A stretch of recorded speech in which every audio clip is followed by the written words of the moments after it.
mera jokama.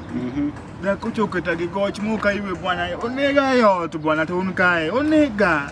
Daka matin mo penya gi moro kapodo ka wajo ta pat to slippers to en goch makaka timra onge. Dako to nega ot. Manga magi kodhi mayom. Yane dhako goi bwana tomato nga bwana. Dhako kokelo no matigo tigo indiko ne gocho ka ngamo ndiko chak bwana matonga. Luoki to age timbe wa dhaki go dideke juma koka wiye tigo.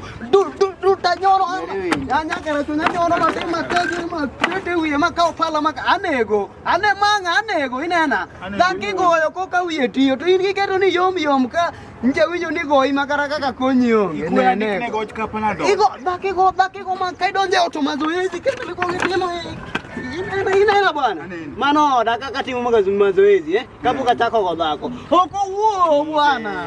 Inkidwa keto ni yom ka ibro go inya katite di. Anego ngato ka uo. Ne. Anego donge unka. Adwoko no wach. Adwoko no wach. Amara nyu gocho tine midhi.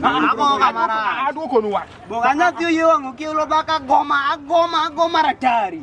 Agoma rai.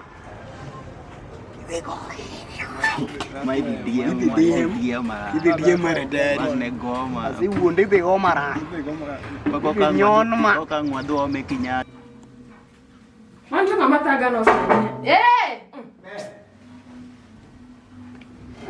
Bebe adwoko nini kanyi bedane goltiendi bebu nini donji oda ya nini kanye an ga be ka uno tichonge an ga ni base nine base tichonge koro ke pesa mibiro go deot ka kusina pesa ndina ma ni asini gabit Kote mia chiel kwa kidonje otka. Mia chiel. Malila ni base ni. Mia chiel mondi kwa kidonje.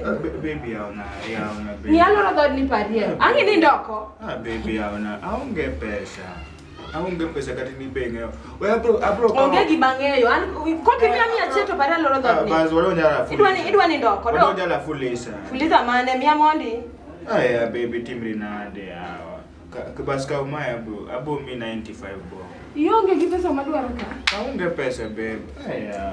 Silinga bit ndokonya gango. Silinga bit. Wewe adonje yote. Adi donga donja na yeka. 95. Donja na yeka. Donja na yeka. Iwok ni manyo tish. Nya pesa ka. Ni wok ni manyo tish tichonge. Nya pesa. Mia pesa. Ni mi five bob no. Nya pesa. Ni adi be. Resta no. Kama.